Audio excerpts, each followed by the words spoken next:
할렐루야, 할렐루야. 2부 목장 연합 예배 가운데 오신 여러분들을 진심으로 환영합니다. 5월에 녹음이 참으로 푸르른 이때에 이렇게 나와 여러분들과 함께 예배할 수 있음에 얼마나 기쁘고 감사한지 모릅니다. 이 모든 것들을 허락하신 선하신 목자 되신 우리 주님을 이 시간 함께 찬양하며 나아갈 텐데요, 우리 박수 치면서 또 신나고 즐겁게 찬양하길 소망합니다. 함께 고백하겠습니다. 선하신 목자, 선하신 목자, 날 사랑하는 주 인도하는 곳 따라가리. 주의 말씀을 나 듣기 위하여 주 인도하는 곳. 처음부터 고백하겠습니다. 선하신 목자, 선하신 목자, 날 사랑하는 분, 주 인도하는 곳 따라가리. 주의 말씀을 나 듣기 위하여 주 인도하는 곳 가. 나를 푸른 초장과, 나를 푸른 초장과 쉴만한 물가로 내 선하신 목자 날 인도해. 험한 산과 골짜기로 내가 다닐지라도. 처음부터 고백하겠습니다. 선하신 목자, 선하신 목자, 날 사랑하는 분, 주 인도하는 곳 따라가리. 주의 말씀을 나 듣기 위하여 주 인도하는 곳 가려네. 나를 푸른 초장과, 나를 푸른 초장과 쉴만한 물가로 내 선하신 목자 날 인도해. 험한 산과 골짜기로 내가 다닐지라도 내 선하신 나를 푸른 초장과 맑은 물가로, 나를 푸른 초장과 쉴만한 물가로 내 선하신 목자 날 인도해. 험한 산과 골짜기로 내가 다닐지라도. 우리 시간 처음부터 다시 한번 고백합시다. 선하신 목자, 날 사랑하는 분, 선하신 목자, 날 사랑하는 분, 주 인도하는 곳 따라가. 주의 말씀을 나 듣기 위하여 주 인도하는 곳. 선하신 목자, 선하신 목자, 날 사랑하는 분, 주 인도하는 곳 따라가리. 주의 말씀을 나 듣기 위하여 주 인도하는. 이 시간 함께 고백할까요? 나를 푸른 초장과, 나를 푸른 초장과 쉴만한 물가로 내 선하신 목자 날 인도해. 험한 산과 골짜기로 내가 다닐지라도 내 선. 우리 그분을 찬양합시다. 나를 푸른 초장과, 나를 푸른 초장과 쉴만한 물가로 내 선하신 목자 날 인도해. 험한 산과 골짜기로 내가 다닐지라. 우리 시간 한 번 더 찬양하기 원합니다. 나를 푸른 초장과, 나를 푸른 초장과 쉴만한 물가로 내 선하신 목자 날 인도해. 험한 산과 골짜기로 내가 다닐지라도 내 선하신 목자 날 인도해. 험한 산과 골짜기로, 험한 산과 골짜기로 내가 다닐지라도 내 선하신 험한 산과 골짜기로, 산과 골짜기로 내가 다닐지라도 내 선하신 목자 날 인도해. 하나님께 감사의 박수 올리도록 하겠습니다. 아멘.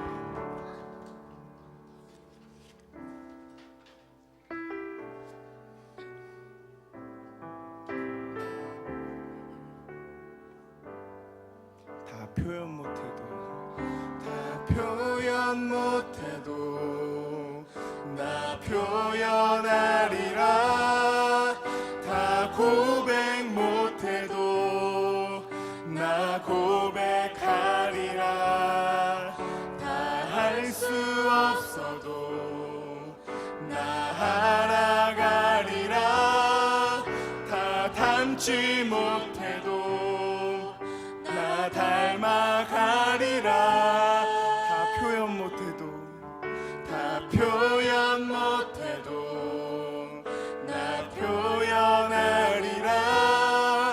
다 고백 못해도 나 고백하리라.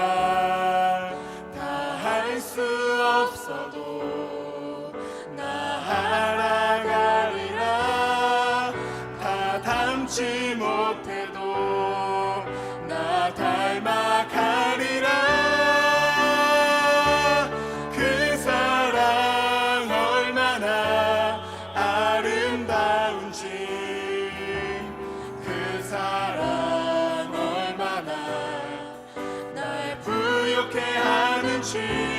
그 사랑 얼마나 크고 놀라운지를 그 사랑 얼마나 나를. 이 시간 처음부터 고백할 때 형제님들이 먼저 고백하겠습니다. 다 표현 못해도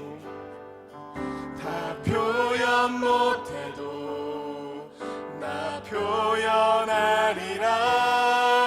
다 고백 못해도 나 고백하리라. 다 할 수 없어도 나 알아가리라. 우리 이번엔 동일한 가사로 자매님들이 고백하겠습니다. 다 표현 못해도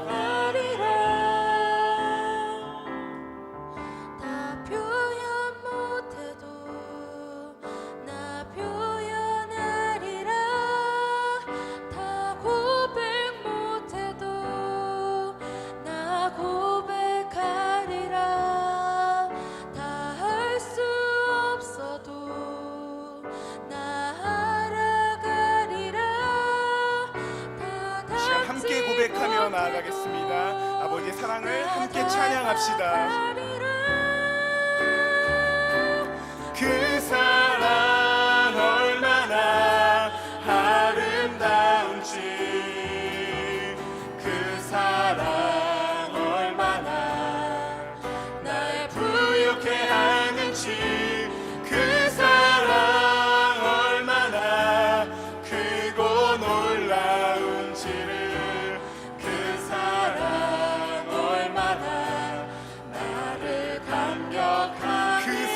얼마나 놀라운지를, 그 사랑 얼마나 아름다운지, 그 사랑 얼마나 날 부욕해 하는지, 그 사랑 얼마나 크고 놀라운지를, 그 사랑 얼마나.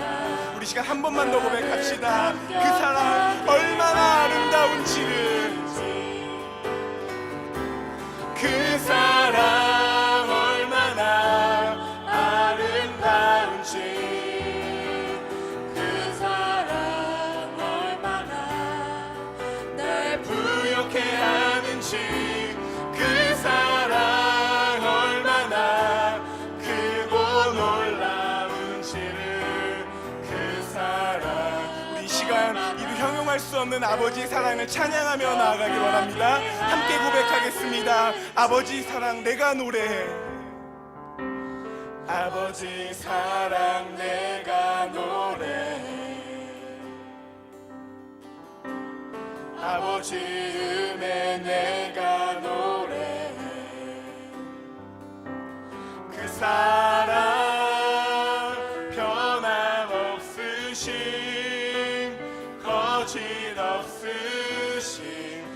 성실하신 그 사랑, 상한 갈 때 꺾지 않으시는, 상한 갈 때 꺾지 않으시는,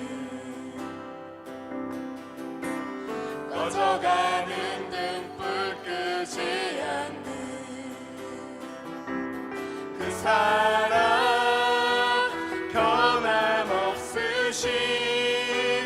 거짓없으신, 성실하신 그 사랑,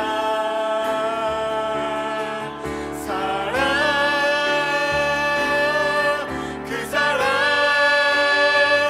날 위해 죽으신, 날 위해 다시 사신 예수 그리스도, 다시 오실 그 사랑, 죽음도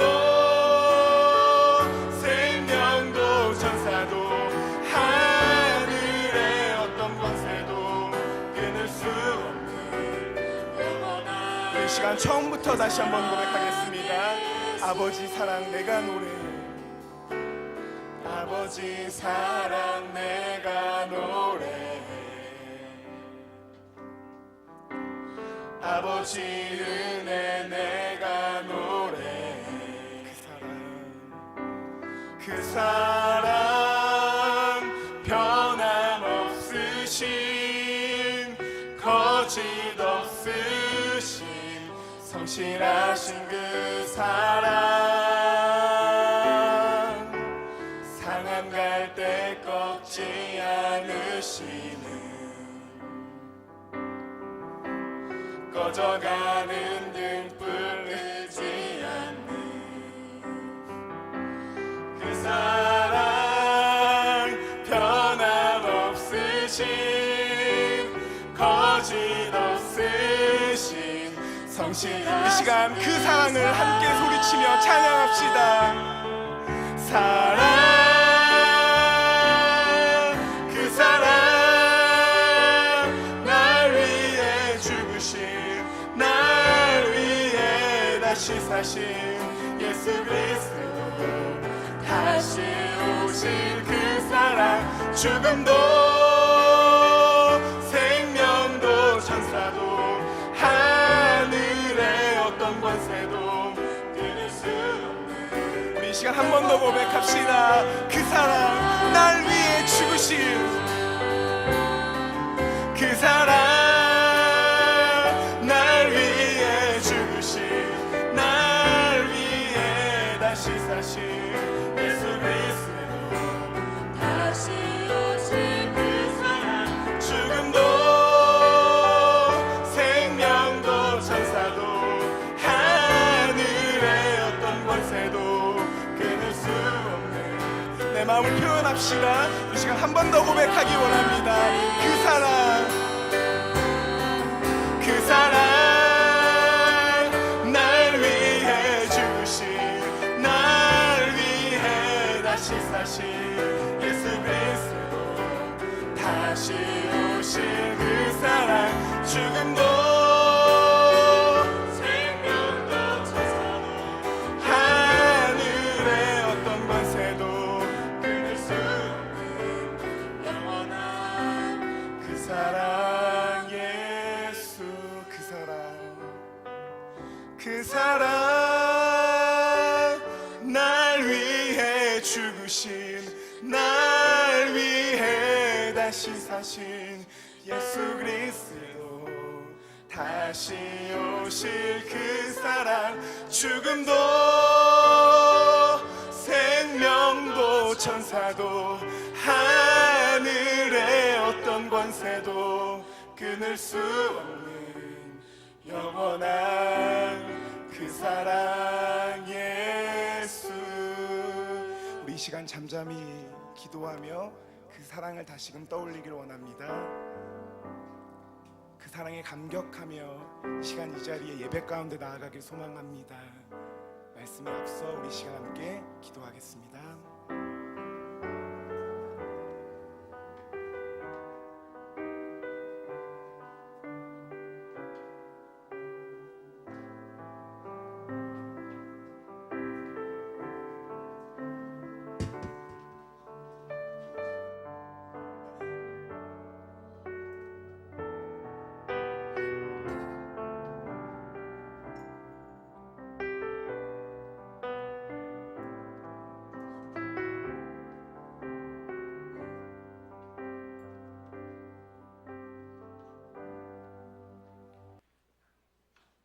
할렐루야. 자, 오늘은 거룩하고 복된 주의 날입니다. 우리 하나님 앞에 예배를 나오신 성도 여러분들 주의 이름으로 환영합니다. 자, 교회 소식 말씀드리겠습니다. 우리 6월에 예수 영접 모임을 위해서 기도해 주시길 바라겠습니다. 다음 주 2부 시간에 세례식이 있습니다. 오늘은 스승의 주일로 드립니다. 다음 주는 부부의 날 행사가 주부에 오후 3시로 나갔는데 2시 반으로 30분 앞당기겠습니다. 그리고 5월 30, 21일 토요일 오전 11시에 친구 초청 유치부 달란트 잔치 있습니다. 6월 6일은 전교인 한마음 축제입니다. 우리 문화사회교연위에서 준비하는데 이 교회 주변에서 뭔가 한답니다. 기대해 보십시오. 목장별로 신청해 주시기 바라겠습니다. 그리고 우리 이번 주 금요일부터 평신도 세미나에 참석하는 목장이 있습니다.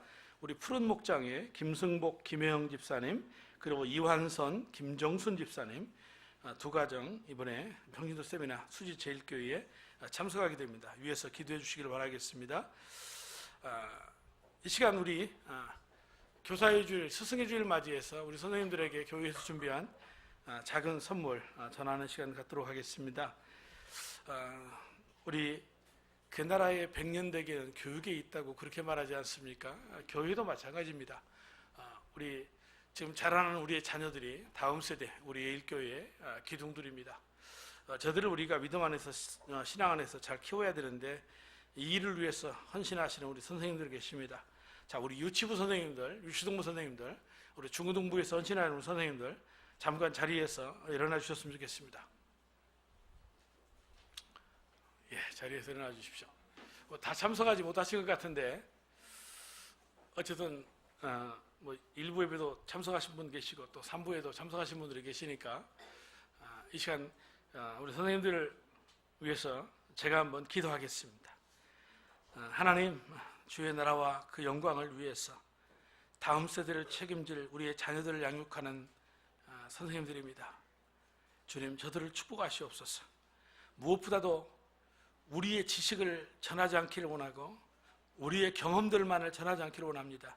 우리의 진정한 스승은 예수 그리스도이십니다.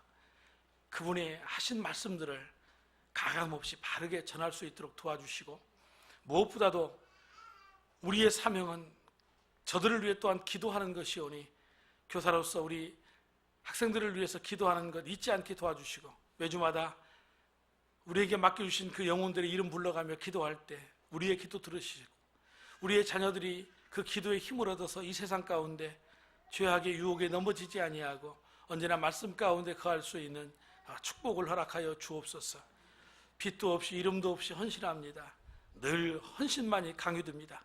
하지만 우리 선생님들이 계시기에 우리의 미래가 있음을 알고 이 시간도 축복하옵나니 저들이 행하는 모든 일 가정마다 삶마다 직장마다 주여 축복하여 주옵소서. 남몰래 흐르는 그 눈물들을 다 닦아주시고 힘들과 피곤함 속에 주를 낭망할 때에 독수리 날개치며 올라감과 같은 새 힘과 새 능력도 허락하여 주옵소서. 예수님의 이름으로 감사하며 기도 올리옵나이다. 아멘. 자, 우리 서 계시고 우리 유치부, 유치동부, 우리 중고등부 우리 부장 우리 선생님들 앞으로 나와 주셨으면 좋겠습니다. 이건 룩아우어티라는 회사에서 이게 판매하는 블렌딩 차인데요. 이게 우리 교회 일부 예배 나오시는 우석규 장혜은 집사님이 아마 거기에 총괄 본부장이신 것 같은데 기꺼이 우리 선생님들을 위해서 자기가 헌신하겠다 해서 주신 겁니다. 작지만 꽤 가치 있습니다. 이 시간 전달하도록 하겠습니다.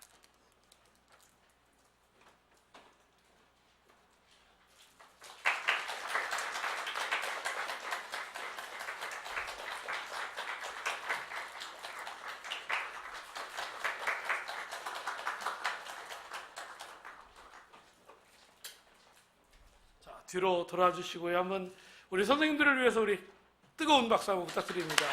감사합니다. 고맙습니다. 예, 들어가 주시기 바랍니다. 부장님들만 드린 게 아니고 대표로 드렸으니까 우리 선생님들에게 전달해 드릴 줄로 믿습니다. 자, 우리 이 시간 유치부 친구들 앞으로 나오겠습니다.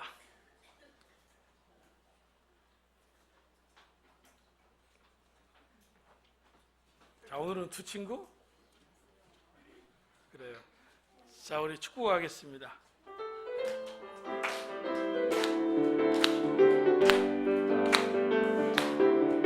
너는 축복의 씨야 하나님께서 만드셨죠. 너는 축복의 씨야 하나님께서 심으셨죠. 너로 인해 주님의 축복을 싹 틔우고 아름다운 믿음 나무 자라며 너로 인해 주님의 축복 열매 맺으며 아름다운 향기를 나누리. 자, 사랑합니다. 축복합니다.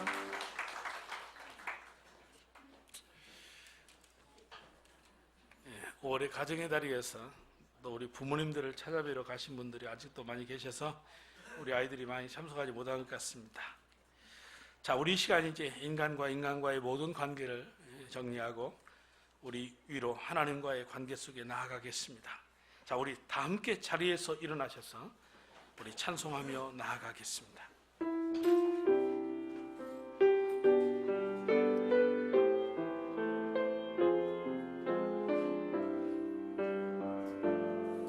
날 만나라, 날 만나라, 날 만나라, 날 만나라. 구름 날개 사이에서 날 만나라. 날 만나라. 날 만나라. 구름 날개 사이에서 날 만나라. 우리 주경배에 주경배에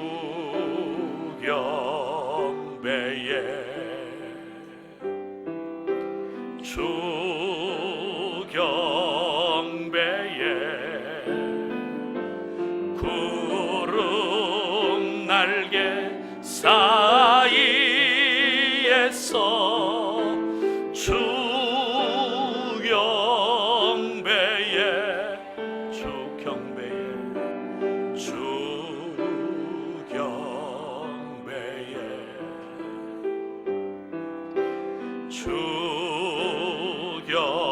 주경배에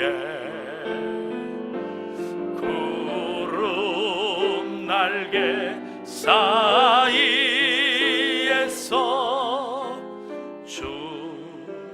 주경배에.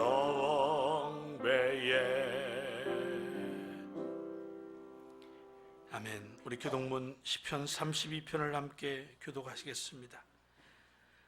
허물의 사함을 받고 자신의 죄가 가려진 자는 복이 있도다.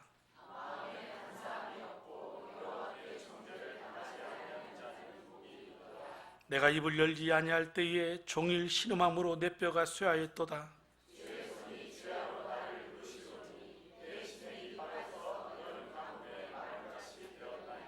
주께 내 죄를 아뢰고 내 죄악을 숨기지 아니하였더니 이로 말미암아 모든 경건한 자는 주를 만날 기회를 얻어서 주께 기도할지라.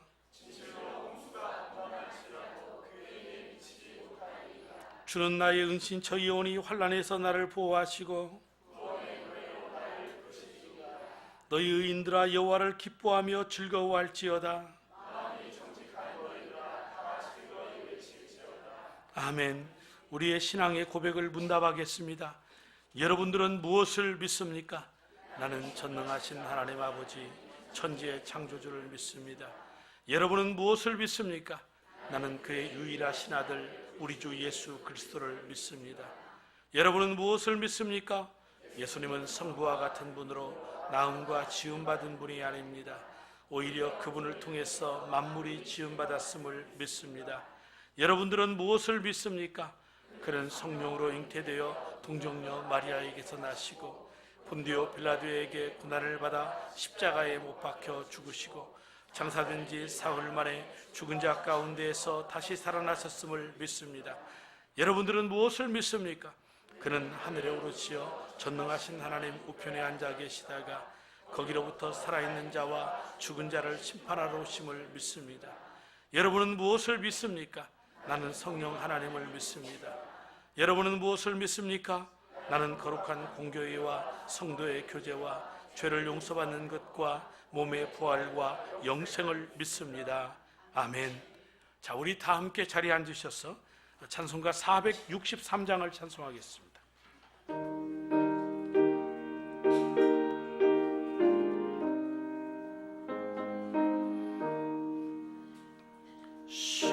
신자 되기 원합니다.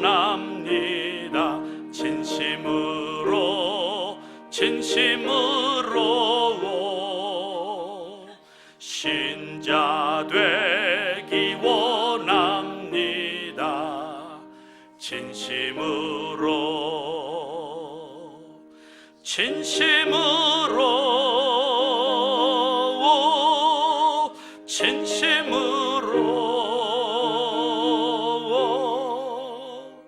신자 되기 원합니다.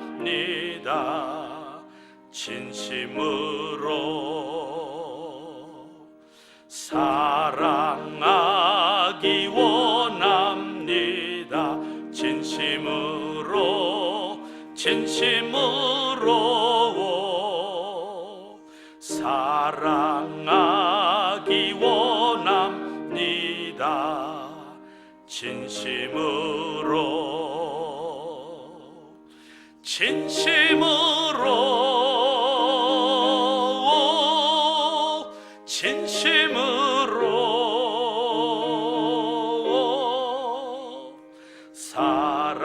사랑하기 원합니다. 진심으로 거룩하기 원합니다. 진심으로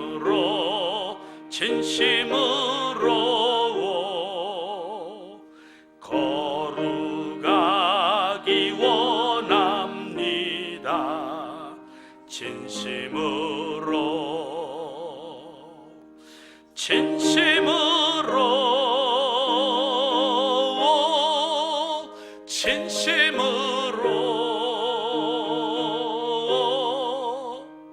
거룩하기 원합니다. 진심으로 예수 닮기 원합니다. 진심으로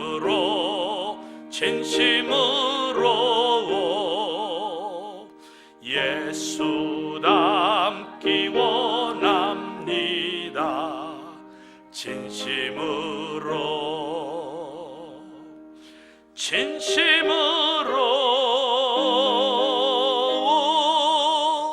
진심으로 예수 닮기 원합니다. 진심으로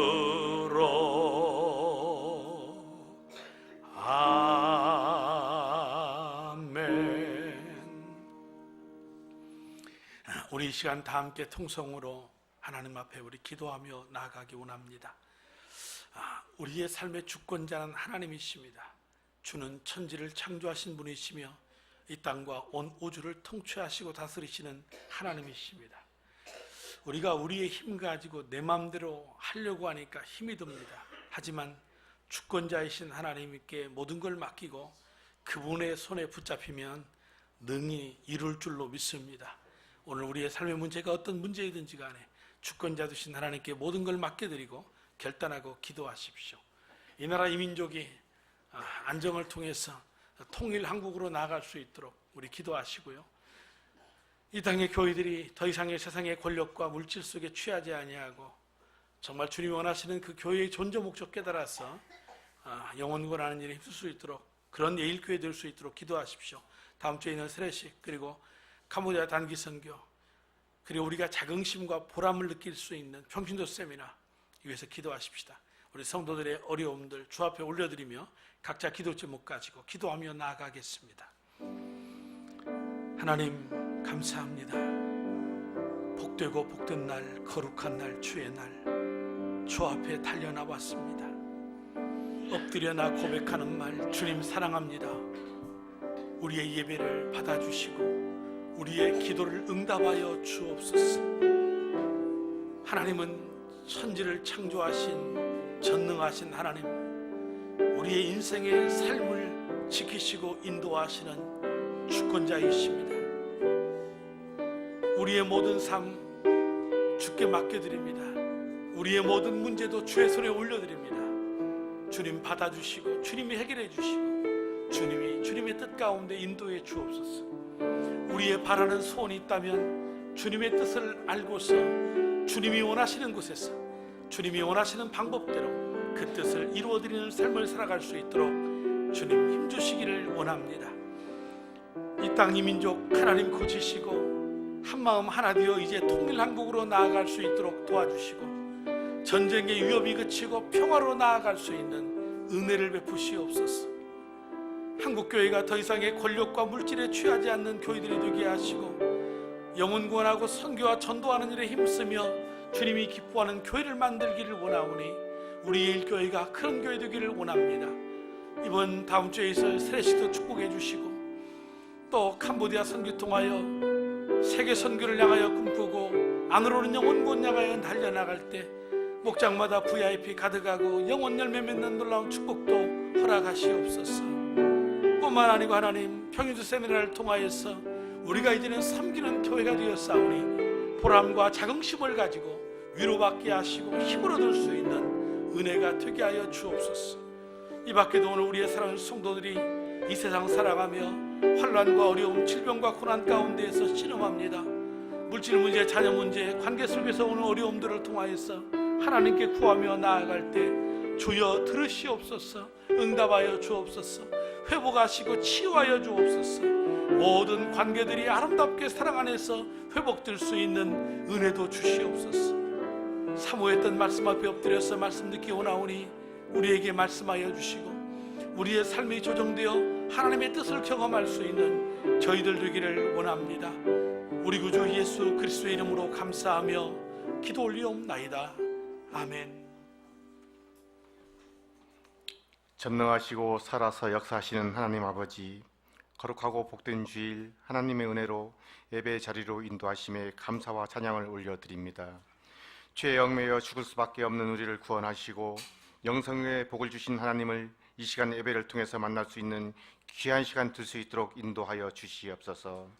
세상에서의 고된 삶 속에서 더럽혀지고 찢어진 심령을 가지고 이 시간 나왔습니다. 우리의 심령들을 만져주시고 위로해 주셔서 이 예배를 통하여 이 고달프고 연약한 심령들이 치유되는 귀한 시간 될 수 있도록 역사하여 주시옵소서.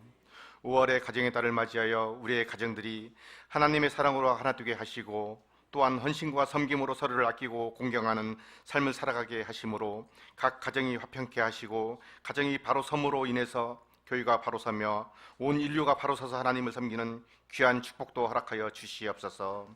8월의 캄보디아 단기 선교를 통해서 알지 못한 그곳에도 하나님의 말씀과 사랑이 전해질 수 있게 하시고 그 일을 맡아서 헌신하는 선교위원회를 축복해 주셔서 주어진 사명 잘 감당하며 나아갈 수 있도록 은총 내려 주시옵소서.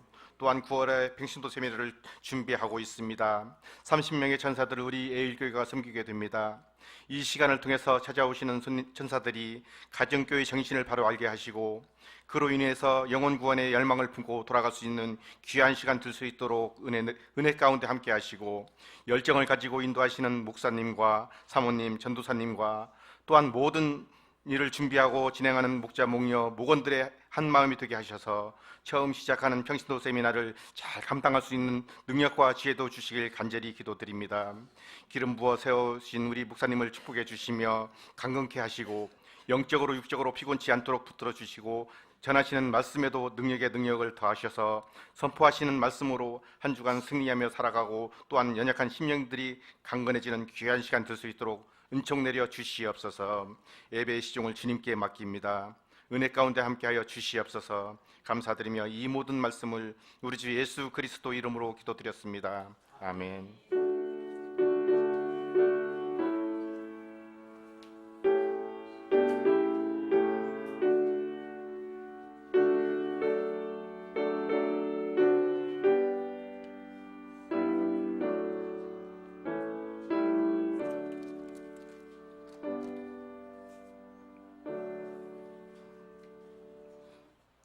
이 시간 함께 봉독할 하나님의 말씀은 신약성경 요한복음 1장 35절부터 51절까지의 말씀인데 우리 35절부터 42절까지의 말씀만 봉독하겠습니다.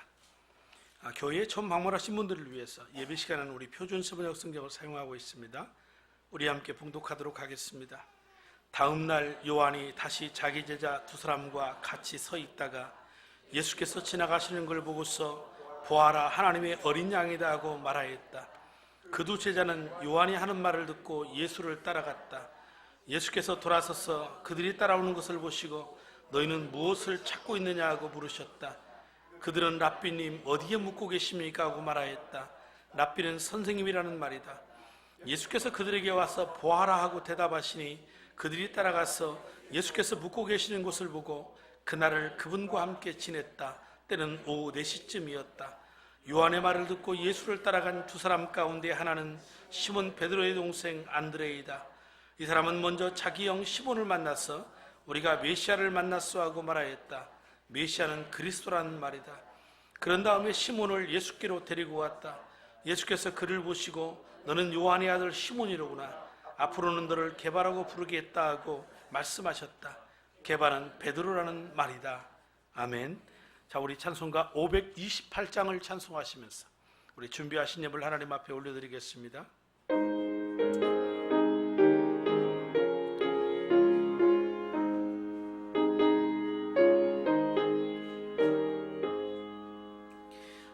예수가 우리를 부르는 소리 그 음성 부드러워 문 앞에 나와서 사면을 보며 우리를 기다리네. 오라 오라 방황치 말고 오라 죄 있는 자들아 이리로 오라 주 예수 앞에 오라 간절히 오라고 부르실 때에 우리는 지체하랴 주님의 은혜를 왜 아니 받고 못 들은 채 하려나. 오라 오라 방황치 말고 오라 죄 있는 자들아 이리로 오라 주 예수 앞에 오라. 우리를 위하여 예비해 두신 영원한 집이 있어 죄 많은 세상을 떠나게 될 때 영접해 주시겠네. 오라 오라 방황치 말고 오라 죄 있는 자들아 이리로 오라. 주 예수 앞에 오라. 하나님 아버지, 죄인된 우리들이 주님 앞에 나와 엎드렸나이다. 그 아들 십자가에 못 박아 피 흘려 죽게 하심으로 그 피를 믿는 자 용서하시고 구원하신 하나님, 이제 구원받은 주의 백성들입니다. 이 시간도 예배하는 우리의 예배를 받으시고 드려진 이 예물을 기쁘게 받아 주옵소서. 주께서 저들의 삶을 풍성하게 하시되 구원의 감격의 은총 속에 평안을 누리게 하시고 세상과 죽음에 대하여 두렵지 아니하고 담대히 나아가 오히려 세상의 부활의 소망을 증거할 수 있는 삶을 살게 하옵소서. 생업과 직장과 우리 자녀들의 학교의 모든 생활을 주께서 책임져 주시고 지금보다 더 나은 삶, 하나님 앞에 변화를 추구하며 성장되어진 믿음 속에서 하나님의 더 큰 늘을 경험할 수 있는 은혜들이 흘러넘치게 하여 주옵소서. 간절히 비옵는 것은 질병과 고난 속에서 주를 향하여 부르짖는 기도들을 들응답하사 고쳐주시고 절망 속에, 어려움 속에, 환난 속에 주의 낯 구하는 자들에게 그 얼굴빛을 감추지 마시고 주 얼굴빛 비추시며 주님으로 말미암아 독수리 날개치며 올라감 같은 새 힘과 새 능력 받아 누릴 수 있는 은혜도 있게 해 주옵소서. 갈 길 몰라 방황하는 우리의 젊은이들 주의 말씀 가운데 거하게 도와주시고 주의 손에 이끌려 보호받고 주님 나라 영광 위에 귀하게 쓰임받는 축복도 허락하옵소서. 이 시간도 말씀 가운데 엎드려 싸우니 주 말씀이 우리를 다스려 주시고 우리를 변화시켜 주시고 변화된 삶을 통하여 하나님을 경험할 수 있는 그러한 삶을 살아갈 수 있는 저희 되기를 간절히 바라올 때에 우리 구주 예수 그리스도의 이름으로 감사하며 기도 올리옵나이다. 아멘.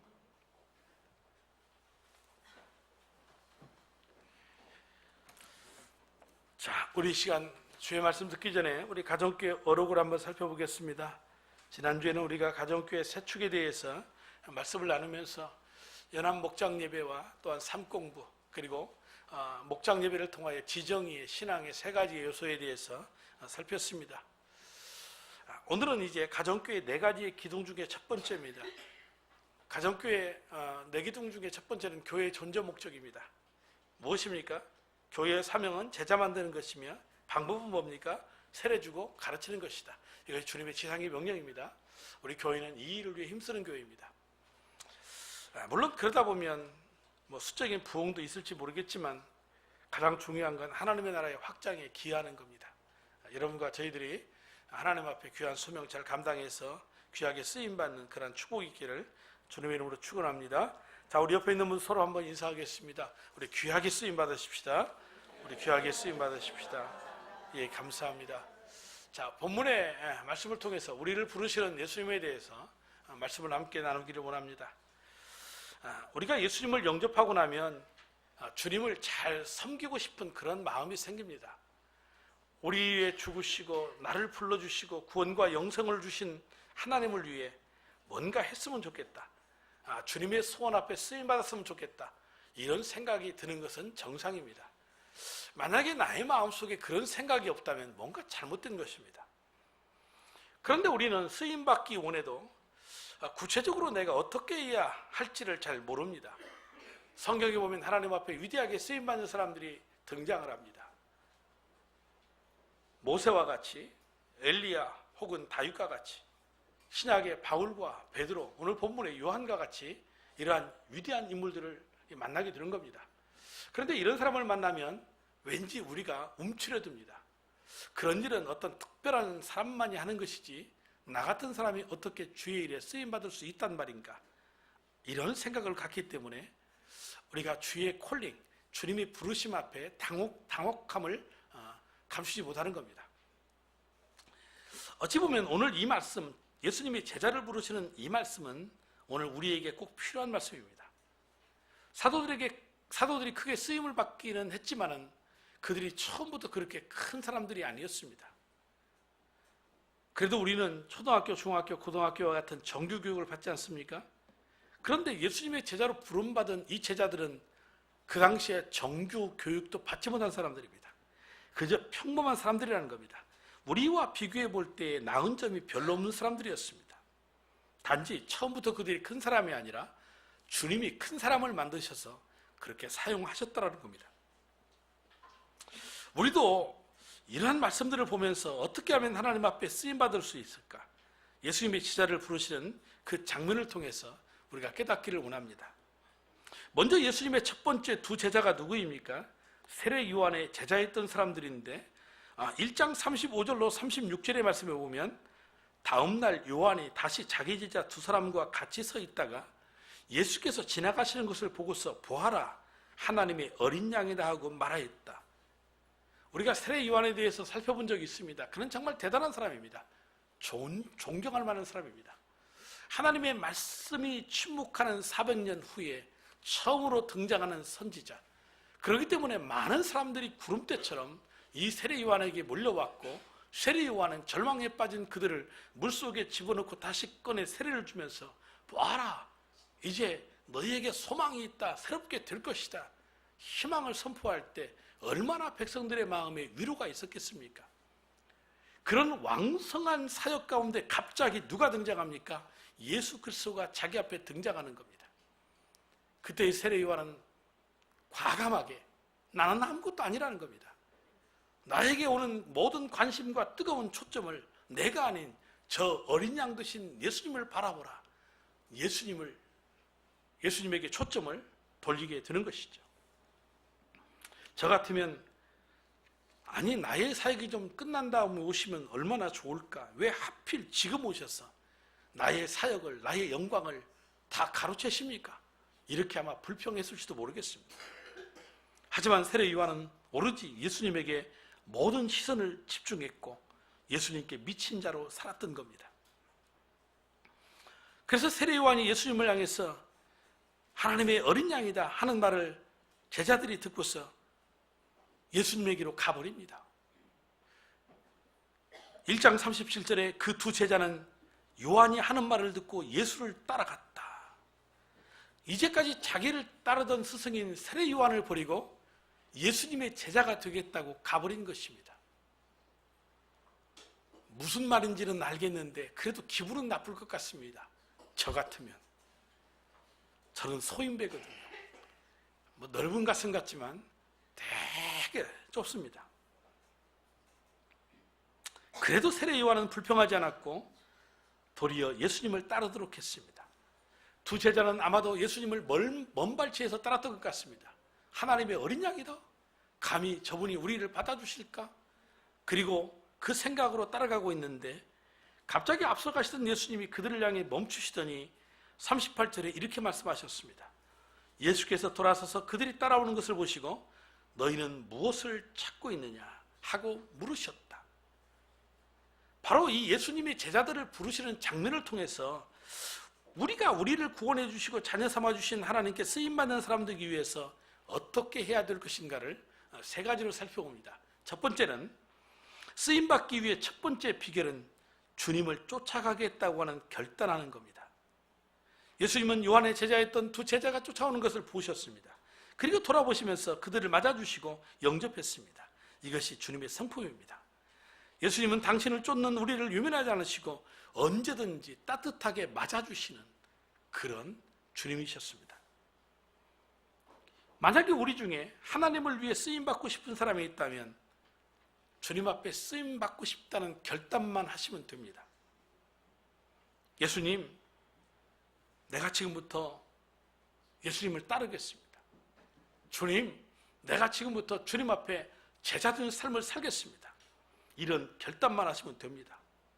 그때에 예수님은 우리를 만나주십니다. 내가 무엇을 해야 되지? 내가 어떻게 해야 되지? 이런 생각 안 하셔도 됩니다. 이 모든 것을 우리가 결정해야 한다는 생각을 가지니까 부담을 느끼는 겁니다. 목자 목녀들이 사역을 하면서 내가 결정하고 내가 책임지고 그렇게 생각하니까 부담이 되는 겁니다. 그러니까 무엇인가 이루어져야 되는데 이루어지지 않을 때 오는 이 심적인 부담감. 목사님이 자꾸 영혼권 영혼권은 그러는데 우리 목장에 그런 일이 안 일어나니까 목사님이 지금 나에게 푸시하나? 아닙니다. 저는 여러분 푸시하고 싶은 마음이 없습니다. 우리가 바라봐야 될 시선을 늘 강조하는 것 뿐입니다. 그 시선을 향해 우리가 묵묵히 하나님의 일을 감당하다 보면 언젠가 열매 맺는 때가 있겠죠. 정말 쓰임 받고자 하는 마음만 있다면, 그렇게 하나님 앞에 기도하며 나아간다면 주님은 우리를 만나주시는 분이십니다. 또 내가 지금 하나님을 위해 작은 일을 하고 있지만 하나님은 그 일을 기점으로 해서 우리에게 큰 일도 맡기시는 겁니다. 예수님은 우리가 첫걸음을 내디딜 때 언제든지 우리를 만나주시고 일을 맡겨주시는 분이시라는 겁니다. 그렇기 때문에 주님을 위해 쓰임받겠다는 결심을 하고 작은 일에 순종하면서 첫걸음을 내디시기를 바랍니다. 마태복음 7장 7절에 구하여라 주실 것이요 찾아라 찾을 것이요 문을 두드려라 열어주실 것이다. 찾는 자에게는 주님은 언제든지 만나주시겠다는 약속을 하셨습니다. 야고보서 4장 8절에도 하나님께로 가까이 가십시오. 그러면 하나님께서 가까이 오실 것입니다. 죄인들이여 손을 깨끗이 하십시오. 두 마음을 품은 사람들이여 마음을 순결하게 하십시오. 우리가 만나기를 원하시는 하나님은 멀리 계신 분이 아니시라는 겁니다. 우리가 만나기를 원할 때, 또한 우리가 하나님 앞에 쓰임받기를 원할 때, 그래서 우리가 믿음으로 그 하나님을 쫓아서 첫 발을 결단하고 내디디면 주님은 언제든지 우리에게 오셔서 우리를 만나주시고 우리를 사용해 주시는 분이시라는 겁니다. 그러므로 사랑하는 성도 여러분, 쓰임받기 원하신다면 주님을 쫓으시고 첫걸음을 내디디십시오. 가만히 계시면 쓰임받을 수 없습니다. 그런데 예수님은 두 제자에게 뭐라고 질문을 하십니까? 참 재밌는 질문을 하시는데 무엇을 찾느냐고 물으셨습니다. 어찌 보면 이 상황 가운데 너희 누구를 찾니?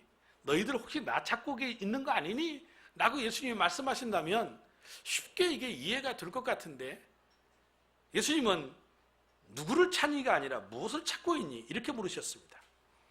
이 말씀을 원색적으로 표현한다면 그런 얘기입니다. 여러분들 왜 사십니까? 여러분들 무엇을 위해서 그렇게 바쁘십니까? 여러분들은 도대체 무엇을 구하며 사십니까? 바로 이런 얘기입니다. 이렇게 질문한다면 어떤 분들은 돈을 구한다고 말할지도 모르겠습니다.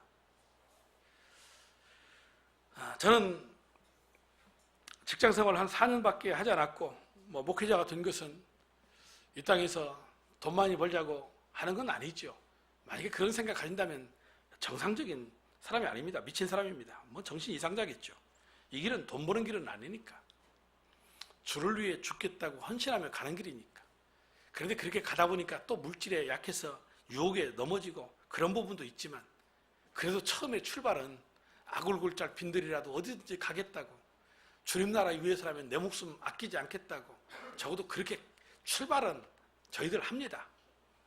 그런데 직장 한 4년 다니면서 그리 뭐 많은 돈은 아니었지만 나름대로 그래도 돈을 좀 벌었던 것 같습니다. 그 당시에. 그래서 늘 자랑합니다만 시골에 아버지 어머니 위해 집도 지어드리고 내가 내 삶을 이렇게 책임져 왔다, 이런 자랑 아닌 자랑을 이렇게 합니다. 그런데 여러분, 돈이라고 하는 것은 아무리 벌었다고 해도 이제는 내가 그만 벌어야지 이렇게 생각하는 사람은 없답니다. 그렇다고 한다면 우리가 구하는 것은 돈이 아닐 것이라고 생각을 합니다. 그러면 내가 구하는 것이 돈이 아니라면 무엇입니까? 어떤 분들은 사랑이다, 그렇게 말하는 분도 있습니다. 그렇지만 여러분, 사랑하는 사람과 결혼해서 살아보십시오. 결혼해서 사신 분들은 다 느낄 겁니다.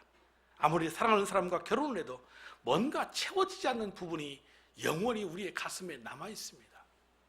그렇다고 한다면 우리가 구하는 것도 사랑이 전부는 아닌 것 같습니다. 또 어떤 사람들은 남들이 알아주는 사람이 될까 해서 열심히 공부도 하고 연구해서 업적을 쌓기를 원하고 살아가지만 그것도 아닌 것 같습니다. 남이 알아주는 자리에 있다고 해도 채울 수 없는 부분이 분명히 있다는 것을 우리는 잘 알고 있습니다. 그렇다면 우리가 구한 것이 무엇입니까? 우리의 빈 공간을 채울 수 있는 것이 뭐냐는 얘기입니다. 바로 하나님이십니다. 우리가 찾고 있는 것은 물질도 아니요, 명예도 아니요, 권력도 아닙니다. 하나님이십니다. 내가 찾는 것은 하나님이십니다. 이것을 깨닫고 주님을 만나기를 원할 때에 우리 주님은 우리를 만나주시는 하나님이신 줄로 믿으시기를 바랍니다.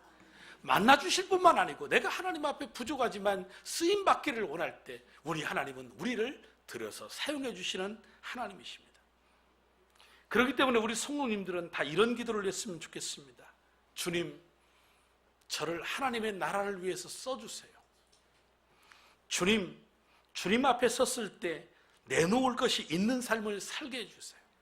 이런 기도했으면 좋겠습니다.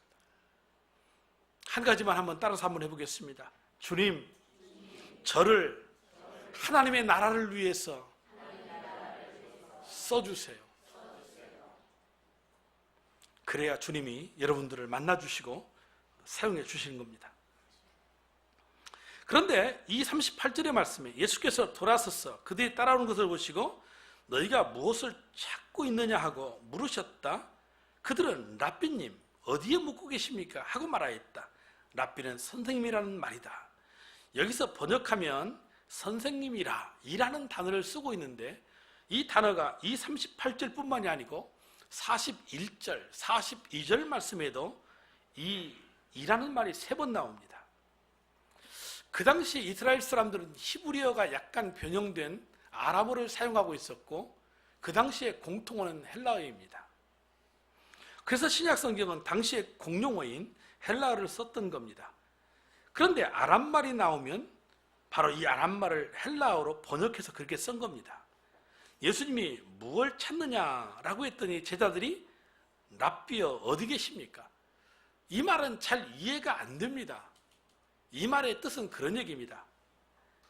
짧은 시간에 다 말할 수 없으니 선생님 우리 밤새워서 이야기 한번 합시다. 그런 뜻을 가지고 있다는 겁니다. 그때 예수님은 39절에 뭐라고 말합니까? 와서 보아라. 그래서 그들이 따라가 함께 거하게 되었다. 그때가 10시, 오후 4시쯤이었다고 그렇게 말합니다. 요한은 내가 찾던 그분을 만난 그 사건이 오후 4시였다. 생생하게 기억을 해냅니다. 이 장면이 요한에게 얼마나 소중하고 귀한 장면이었겠으면 예수님을 만난 그 시간까지도 기억하고 있었을까라는 것입니다. 이때 예수님을 따라갔던 사람이 하나는 안드레였다고 40절에 밝히지만 나머지 한 사람의 이름은 밝히지 않습니다. 아마도 학자들은 이가 바로 요한이라고 그렇게 생각을 합니다. 왜 요한복음에 요한이라는 이름이 등장하지 않을까? 아마 혹이라도 자신의 이름이 드러나서 교만해질까? 아마 그래서 그런 것 같지 않을까 하는 생각이 듭니다. 안드레는 자기 형인 베드로를 찾아갔습니다. 41절에 이 사람은 먼저 자기 형 시몬을 만나서 우리가 메시아를 만났소 하고 말하였다. 메시아는 그리스도라는 말이다. 그리고 자기 형인 베드로를 예수님께 데리고 왔습니다. 42절에 그런 다음에 시몬을 예수께 데리고 왔다. 예수께서 그를 보시고 너는 요한의 아들 시몬이로구나. 앞으로 너를 게바라고 부르겠다고 말씀하셨다. 게바는 베드로라는 말이다. 이 안드레와 요한에 이어 3번째 제자가 바로 베드로입니다. 베드로의 뜻은 반석입니다. 게바는 베드로와 같은 말입니다. 시몬을 보고 너는 반석이다, 게바다 이런 겁니다. 그런데 여러분 베드로를 바위라고 하는 것은 참 표현이 잘못된 것 같다는 생각이 듭니다. 왜냐하면 베드로는 성격이 매우 불안정한 사람이에요. 성격이 아주 급하고 괴팍한 사람 같아요. 화도 잘 내고 충동적입니다. 안정성이 없는 사람이란 얘기입니다. 그런데 예수님이 이런 베드로를 향해서 별명을 붙여주는데 너는 바위, 반석이다라고 말하는 겁니다. 왜 그랬을까요? 예수님은 언제나 현재 내가 어떤 사람인가를 보시지 않으시고 앞으로 어떤 사람이 될 것인가를 보시는 분이십니다. 위로가 되지 않습니까? 사람들이 베드로를 봤을 때는 아주 불안정한 사람이지만 예수님은 지금의 현재의 베드로를 보지 아니하고 앞으로 반석과 같은 사람이 될 것이다. 그렇게 말씀을 하시는 겁니다. 그래서 너는 베드로구나. 성경에 보면 사람이 하나님 앞에서 변해진 사람들에게 새로운 이름을 주십니다. 야곱을 만났을 때는 이스라엘이라. 야곱은 간사하다 그런 뜻이지만 이스라엘은 간사함이 없다는 뜻입니다. 아브라함을 아브라함이라고 그렇게 이름을 바꿔 부르셨습니다. 베드로는 아주 변덕쟁이지만 지금은 의지가 약하지만 그러나 너는 앞으로 반석이 될 것이다. 이것은 베드로 스스로가 그런 사람이 될 거라는 얘기가 아닙니다. 바로 예수님께서 베드로를 반석과 같은 사람으로 만드실 것이라는 얘기입니다. 내가 반드시 너를 반석 같은 사람으로 만들겠다. 이것이 예수님의 말씀이신 겁니다. 그렇기 때문에 우리가 오늘 이런 말씀 보면서 현재 우리 자신을 보지 마십시오. 우리 자신에게 무슨 소망이 있습니까? 그렇지만 우리의 생명의 주가 되시고 우리의 구원자가 되신 그 주님이 나의 아버지시니 내가 그분 앞에 따르기로 결단하고 첫걸음을 내디딘다면, 내가 주님이 부르실 때 쓰임받는 제자가 되겠다고 하나님 앞에 나아간다고 한다면 주님은 우리를 들어서 쓰실 것입니다. 어떻게요? 변화시키셔서. 그렇기 때문에 우리가 주님께 쓰임받기 원한다면 두 번째 비결은 뭐냐면 맡기라는 겁니다. 모자라는 것도 많고 못한 것도 많고 실수도 많습니다. 도저히 내가 나를 봐도 쓸 수가 없는 사람입니다. 그렇지만 우리를 주님께 맡기면 주님께서 우리를 깎으시고 다듬으셔서 주님이 쓰시기에 합당하게 만들어 쓰시는 겁니다. 물론 그 과정은 힘이 듭니다. 그러니까 어떤 한계 상황, 어려움이 오면 여기에 절망하면 안 돼요. 이걸 뛰어넘어야만 내가 깎이는 거고 내가 다듬어지는 거고, 지금의 모습은 불완전할지라도 정말 주님 앞에 아름답게 쓰임받는 사람으로 변해가는 겁니다. 그래서 주님은 사람을 보실 때 지금 그가 어떤 사람인가를 보시지 않으시고 어떤 사람이 될 것인가를 보셨던 겁니다. 저도 그렇게 보려고 노력하겠습니다. 저 사람은 목자 목력감이 아니야. 그건 내 생각입니다. 지금은 어쩌면 그럴지도 모르겠습니다. 하지만 헌신하고 주님 앞에 쓰임받기를 원하면 주님은 그렇게 만들어 가실 겁니다. 그래서 우리가 자녀를 위해 기도할 때로 지금 이사 공부도 안 하는 것 같고 지금 이사 놀기만 하고 자기 멋대로 살고 있지만 하나님 손에 붙잡히면 하나님이 반드시 저를 다듬어서 만들어서 쓰실 것이다. 이런 기대감을 가지고 자녀들을 위해서 기도하십시오. 남편을 위해 기도할 때에도 지금의 남편 모습만 보고 절망하고 부정적인 모습으로 기도하지 마십시오. 지금이야 교회에 가자고 해도 싫어하고 예수님에 대해서 전혀 관심도 갖지 않지만 언제인가 우리 남편도 예수님 영접하고 하나님 앞에 귀하게 쓰임받는 그런 남편 될 수 있다.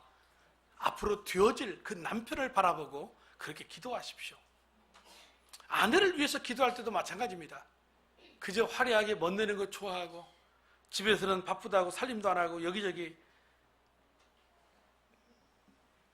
표현하기가 좀 그런데 하여튼 알아서 들으시고 잠잘 때에는 코나 굴고 자는 그런 아내의 모습이지만 절망하지 마십시오. 언젠가 우리 아내에도 겉으로의 모습이 아닌 정말 영적인 그 마음의 그 신비를 간직한 주님의 신비를 간직한 그런 아름다운 여인이 되어서 하나님 앞에 귀하게 쓰임받는 그런 우리 아내 될 것이다. 그런 소망을 가지고 그렇게 기도하시란 말입니다.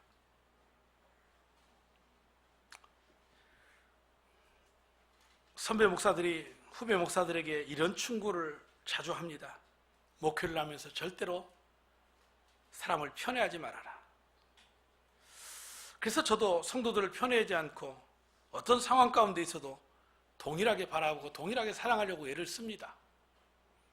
영적인 내가 압이라고 한다면 적어도 예일교회에 출석하고 있는 성도들이라면 우리 가운데 문제가 있고 갈등이 있어도 내가 어느 누구의 편을 들기보다 중립을 지키고 편애하지 아니하고 똑같이 사랑하려고 해야 된다는 거죠. 이건 분명히 원칙일 겁니다. 언제나 남을 비난하는 사람 결코 편들지 않을 겁니다. 왜냐하면 주님께서 그 사람을 변화시키고 계시고 그 부족한 사람이지만 변화시켜 쓰시려고 하는데 제가 어떻게 그분을 사랑하지 않고 그분의 편이 되지 않을 수 있겠습니까?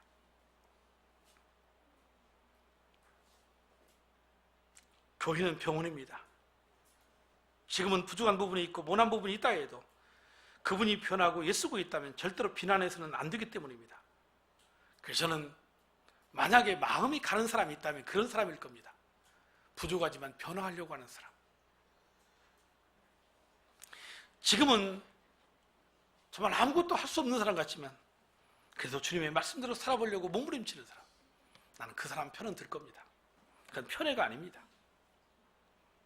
그러므로 사랑하는 성도 여러분, 하나님께 쓰임받기를 원하신다면 첫 번째로 주님을 쫓으시고 결단하시라는 겁니다. 그리고 첫걸음을 내딛기만 하십시오.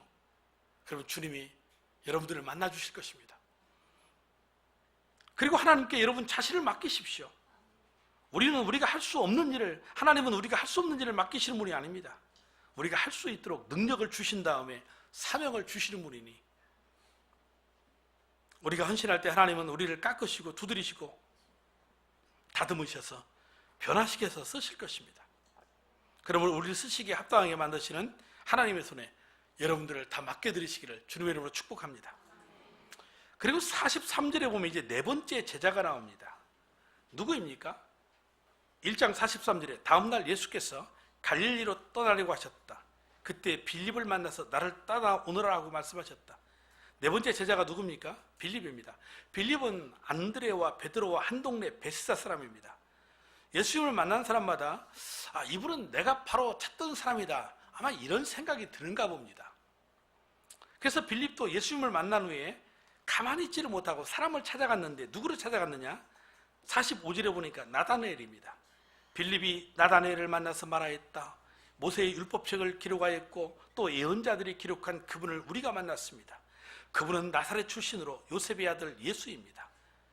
그런데 성경을 좀 읽어보신 분들이라면 나다나엘에 대해서 의문이 제기될 겁니다. 왜냐하면 마태복음을 비롯한 공관복음, 사복음서에 이 나다나엘이라고 하는 이름이 등장하지 않습니다. 이 공관복음서에는 누가 나오느냐? 바돌로메라는 사람이 나옵니다. 아마도 이 바돌로메가 이 나다나엘이 아니겠느냐, 그렇게 해석을 합니다. 그런데 이 바돌로메라고 할 때 이 바자는 아들이다, 그런 뜻입니다. 그럼 바돌로메 그랬으니까 이 사람은 돌로메의 아들이다, 그런 뜻이겠죠. 우리가 잘 아는 바디메오라는 사람이 있습니다. 바디메오가 눈을 떴네요. 소경이었죠. 그러면 바디메오는 무슨 얘기를 하는 겁니까? 바는 누구라고 그랬습니까? 아들이다, 그런 뜻을 가지고 있다, 바라는 것은. 그러면 돌로메의 아들이다, 그렇게 해석을 하시면 되는 겁니다. 이 돌로메의 아들의 이름이 바로 나다나엘이라는 그런 말입니다. 그래서 빌립이 나다나엘을 찾아 선지자가 기록한 그분을 만났다고 하니까 나다나엘의 반응이 46절에 이렇게 반응합니다. 나다나엘이 그에게 말하기를 나사렛에서 무슨 선한 것이 나올 수 있겠소 하니 빌립은 그에게 와서 보시오 하고 말하였다. 나다나엘이 사는 곳은 가나입니다. 그런데 이 가나는 나사렛과 바로 가까이에 있는 그런 동네입니다. 그러니까 나다나엘이 생각할 때 나사렛에서 무슨 선한 것이 나겠느냐, 이 말에는 너무나도 나사렛을 잘 알고 있는 겁니다. 뭐 베들레헴이나 예루살렘 이런 도시를 거론했다면 이해할 수 있을 거예요. 그런데 자기가 생각할 때는 나사렛 그 조그마한 동네에서 뭐가 그렇게 새로운 것이 나오겠는가, 그렇게 생각을 했기 때문에 그런 말을 했던 겁니다. 예수님이 나사렛 사람이라고 하니까 아예 기대도 하지 않았단 말입니다. 그때 빌립이 뭐라고 말합니까? 와서 보시오. 우리가 전도할 때 우리가 예수를 막 이제 믿고 나서 뭐 성경을 아는 것도 아니고 복음을 제대로 아는 것도 아닌데 내가 예수 믿고 보니까 너무나 좋아서 친구에게 전도를 하는데 뭐 할 말이 없잖아요. 그러니까 하는 말이 뭐라고 그래요? 야, 일단 한번 와봐. 한번 와보라는 겁니다. 저도 일단 한번 와보라는 말에 교회 갔다가 여기 지금 목사가 되어 서 있는 겁니다. 한번 와보시오. 그런데 문제는 그겁니다. 일단 한번 와보라고 해서 교회에 왔더니 볼 게 없네, 교회가. 여기서 보는 건 뭐 외형적인 그런 걸 말하는 게 아니고 적어도 내가 세상 속에서 사랑에 굶주려서 그래도 교회는 사랑이 있겠지. 교회 오니까 뭐 세상과 다를 바가 없더라. 뭐 지지고 볶고 뭐 지기들끼리만 그러더라. 나가 가니까 교회 누구 하나 뭐 아는 사람 아는 체 하나 해주지도 않더라. 뭐 이렇게 한다면 말이 안 되겠죠. 우리 교회도 와보라 이럴 때는 이런 말을 할 수 있는 교회로 만들어 가야 되겠죠. 우리의 싸울 대상은 마귀도 사탄도 아닙니다. 그저 우리가 사랑하는 모습, 용서하는 모습을 가지고 누가 오든지 간에 교회가 그들을 포용할 수 있는 마음이 있어야 합니다. 그것이 먼저 된 자들의 모습이라고 생각을 하는 겁니다. 불신자들이 우리 교회의 부정적인 모습을 본다면 교회에 나올 수 있겠는가, 그런 얘기입니다. 목장에서도 실망감을 심어줘서는 안 됩니다. 그래서 우리가 와보시오, 자신 있게 말할 수 있는 그러한 교회, 그런 목장을 만들어갈 때 그 사람들이 와서 보고서 정말 내가 오기를 잘했다. 내가 이제까지 교회에 대한 부정적인 생각, 예수 믿는 사람에 대한 어떠한 잘못된 편견을 가지고 있는데 이 사람들은 뭔가 다르구나. 목장이라는 것이 바로 이런 것이구나. 충분히 느낄 수 있도록. 그러려니 얼마나 힘이 들어요. 생각 같아서는 내가 저 꼴을 왜 봐야 되지? 그런 생각 왜 안 들겠어요? 내가 낳은 내 자식도 꼴 보기 싫을 때가 있는데. 그런데 주님이 계신 그곳이 바로 교회인데, 교회는 사랑이 있고 용서가 있고 사람 맛이 나는 곳, 그런 곳이구나. 그렇게 만들어가야 되니까. 그래야 주님 앞에 섰을 때 너 뭐 하다 왔느냐 그러면 적어도 우리가 내어놓을 것 없을지 몰라도 주님, 내가 그렇게 한번 살아보려고 노력하다 왔습니다. 그러면 주님 상급 주시지 않으시겠어요? 자, 드디어 와보라 해서 빌립의 소개로 나다나엘이 예수께 왔습니다. 예수님 말씀하십니다. 47절입니다. 예수께서 나다나엘이 자기에게 오는 것을 보시고 그에게 말씀하셨다. 보아라, 저 사람이야말로 참으로 이스라엘 사람이다. 그에게는 거짓이 없다. 간사한 것이 없는 이스라엘이라, 그런 말입니다. 이스라엘은 야곱의 이름입니다. 야곱은 간사한 사람인데 나다나엘에게는 그런 간사함이 없다고 하자 나다나엘이 어떻게 나를 아십니까? 라고 묻습니다. 48절에 나다나엘이 예수께 물었다. 어떻게 나를 아십니까? 예수께 대답하셨다. 빌립이 너를 부르기 전에 내가 무화과 나무 아래에 있는 것을 내가 보았다. 예수님이 이 말씀하실 때 나다나엘이 꺾입니다. 여러분, 어떻게 나다나엘이 예수님을 처음 보자마자 이런 고백을 할 수 있었을까요?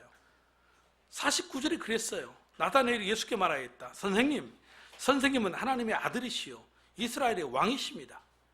바로 예수님의 투시력 때문입니다.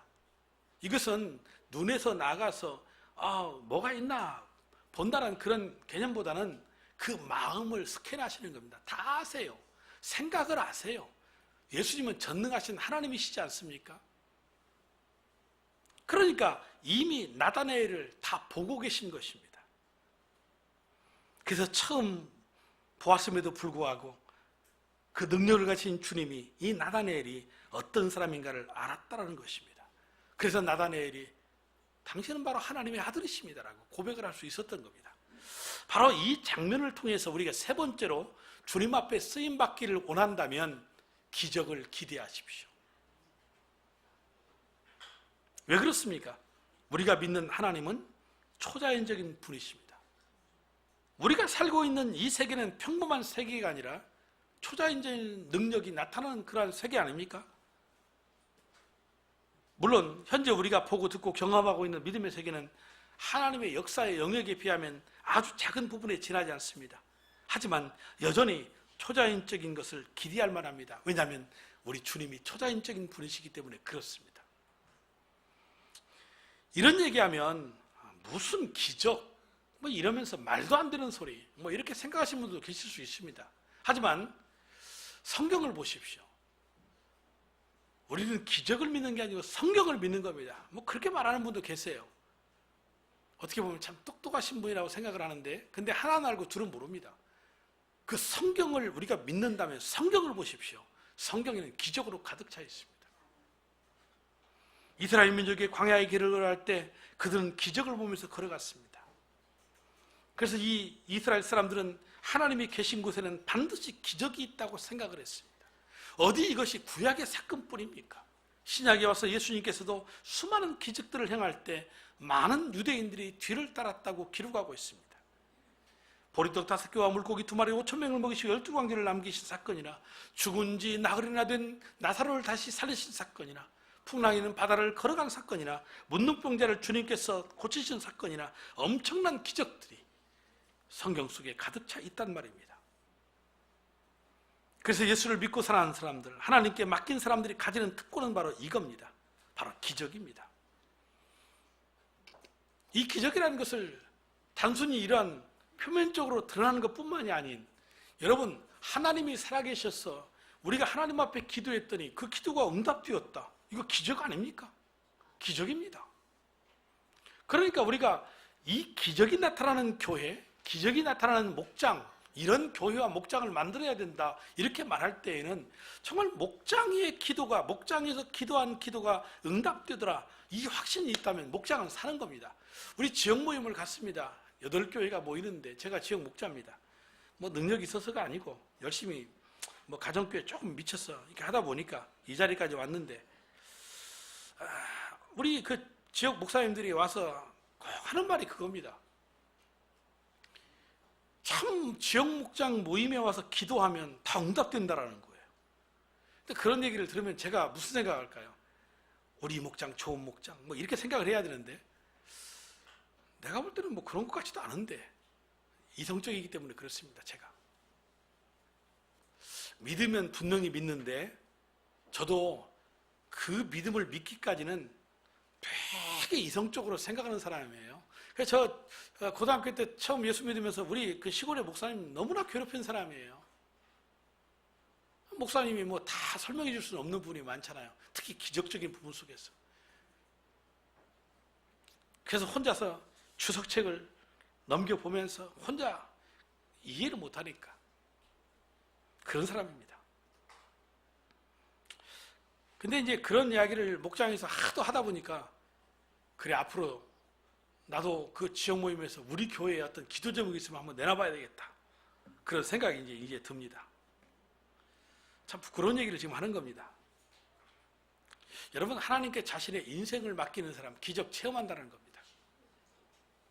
그 기적을 체험할 때 믿음이 확실해지고 더 큰 믿음의 세계로 들어갈 수 있고, 그리고 귀하게 쓰임받을 수 있는 겁니다. 그래서 우리 성도들 가운데에는 특별한 어떤 은사를 가지신 분들이 계세요. 물론 이런 얘기를 하면, 목사님, 그건 뭐 점쟁이들이나 하는 얘기고 어떤 무당들이나 하는 얘기죠. 뭐 교회가 뭐 꼭 그런 얘기를 해야 되나요? 그럴지 모르겠어요. 예를 들어 이런 얘기입니다.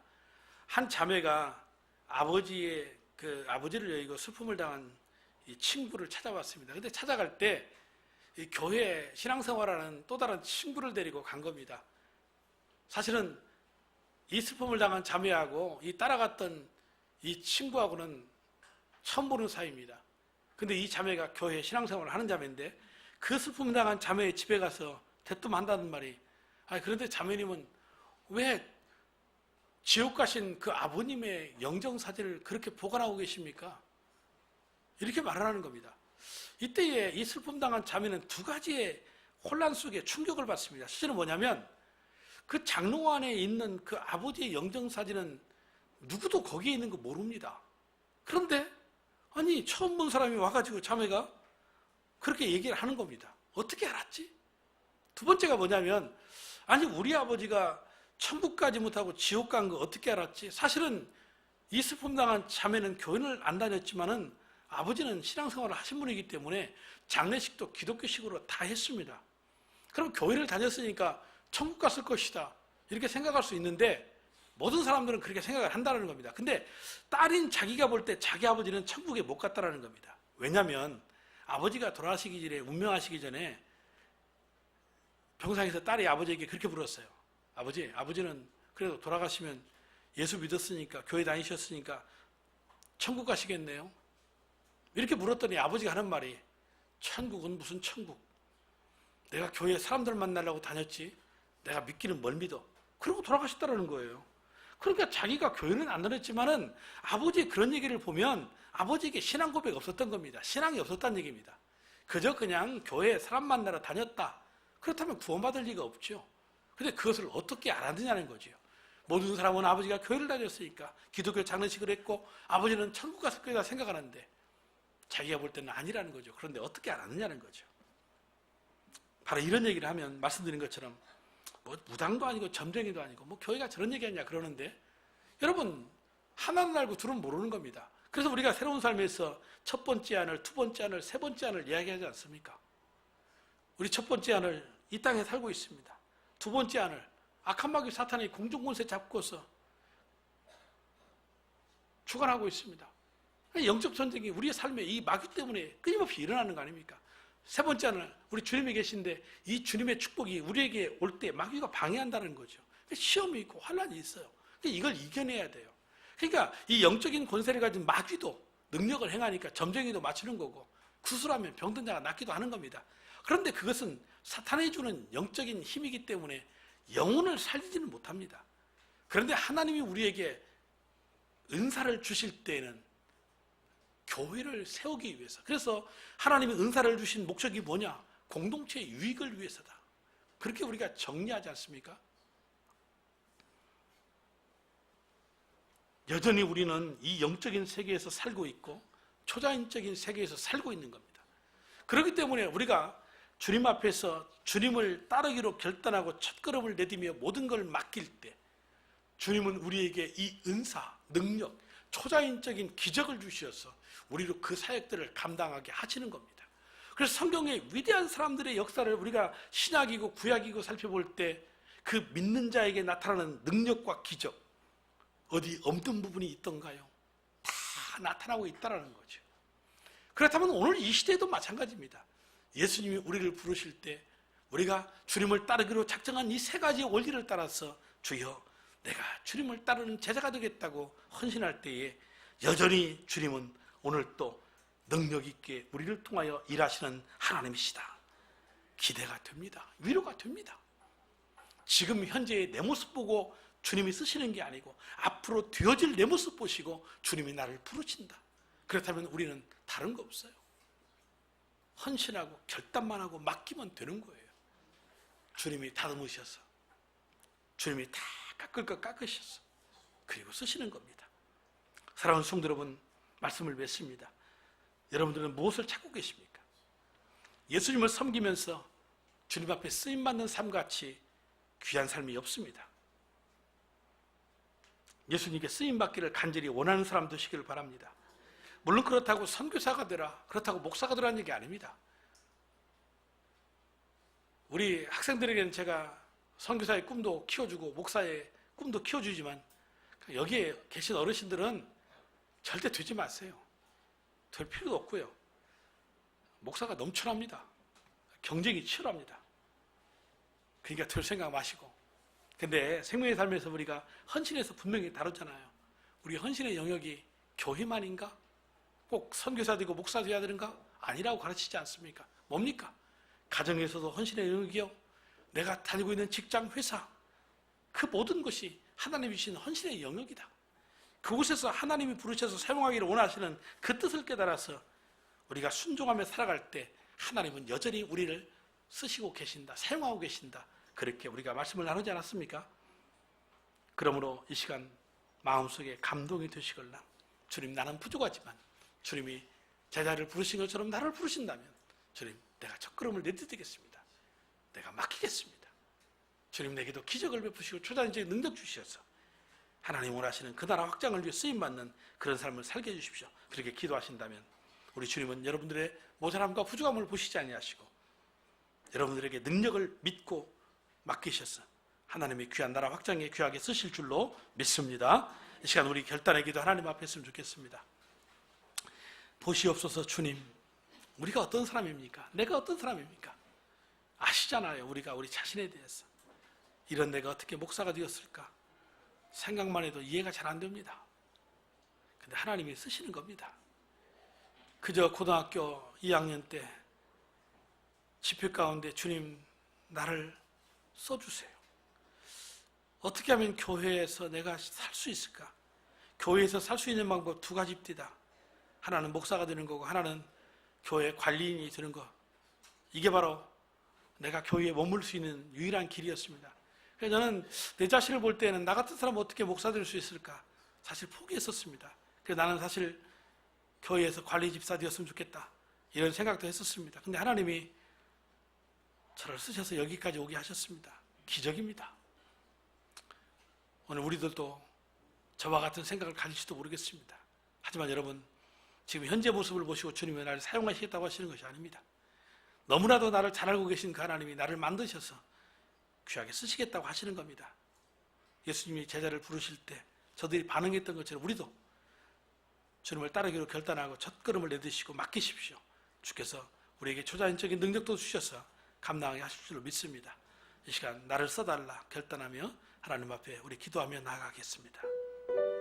주님, 나를 써주소서. 제자를 부르심같이 우리를 부르시고 나를 써주소서. 구원받은 삶에 머물러 있지 아니하고 주님 앞에 붙잡혀서 주님 나라 위해서 사용되기 원합니다. 나를 써주소서. 나 같은 사람이 어찌 감당할 수 있을까? 사탄의 심어놓은 함정에 빠지지 아니하고 주가 필요하다 부르실 때에 믿고 첫걸음을 내딛고 모든 걸 맡기면 주님은 내게 기적을 베푸시고 능력 주시고 힘 주셔서 이 삶을 감당하게 하십니다. 우리 사랑하는 성도들이 결단하고 쓰임받기를 주 앞에 요청할 때에 주여 저들을 사용하시어서 목자 되고 목녀 되게 하시고 집사 되게 하시고 장로 되게 하시고 권사 되게 하시고 교사 되게 하시고 하나님 나라에 위해서 이 모양 저 모양으로 귀하게 쓰임받을 수 있도록 축복하여 주옵소서. 예수님 이름으로 기도 올려옵나이다. 아멘. 자, 우리 이 시간 다 함께 자리에서 일어나시겠습니다. 우리 앞뒤 옆 사람 우리 한번 보시면서 우리 다시 한번 인사하십시다. 우리 귀하게 쓰임 받으십시다. 우리 귀하게 쓰임 받으십시다. 자, 우리 찬송하며 나아가겠습니다.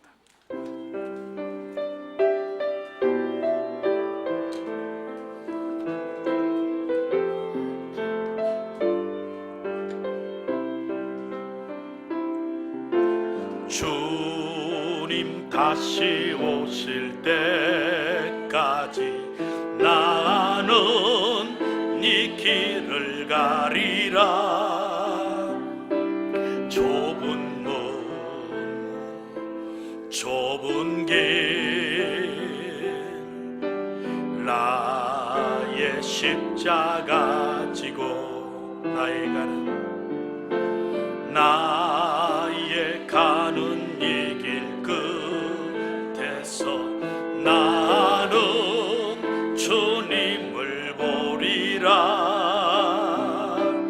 영광의 내 주님 나를 맞아주시리. 주님 다시 오실 때까지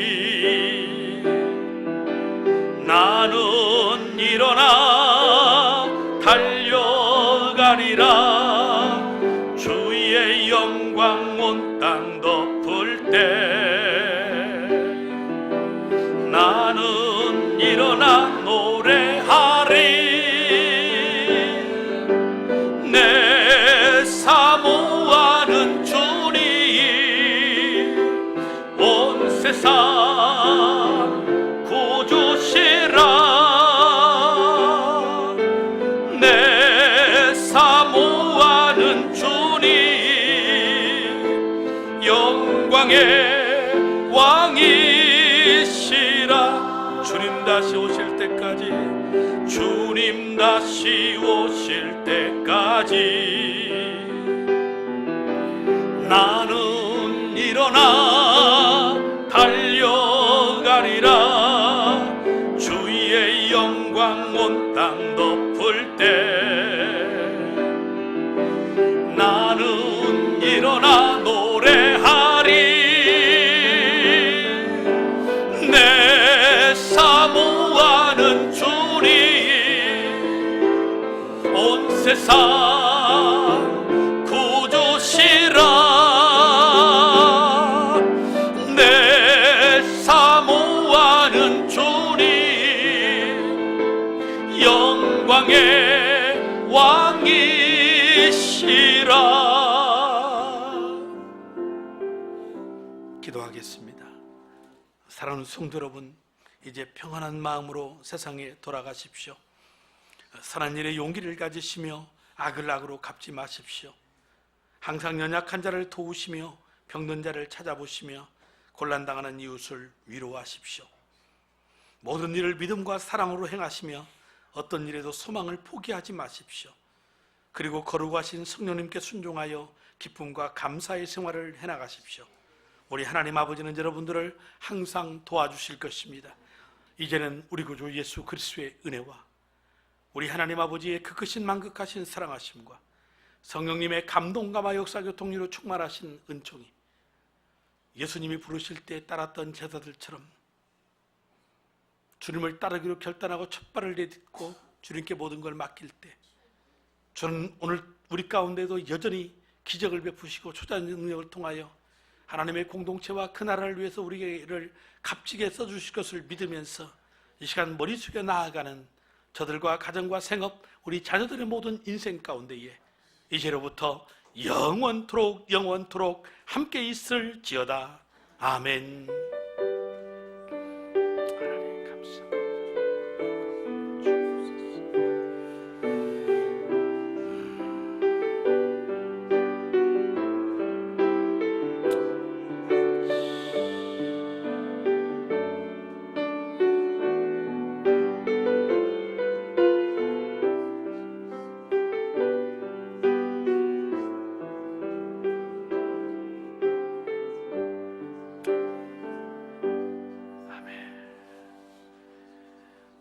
자, 우리 1분 기도하고 돌아가도록 하겠습니다.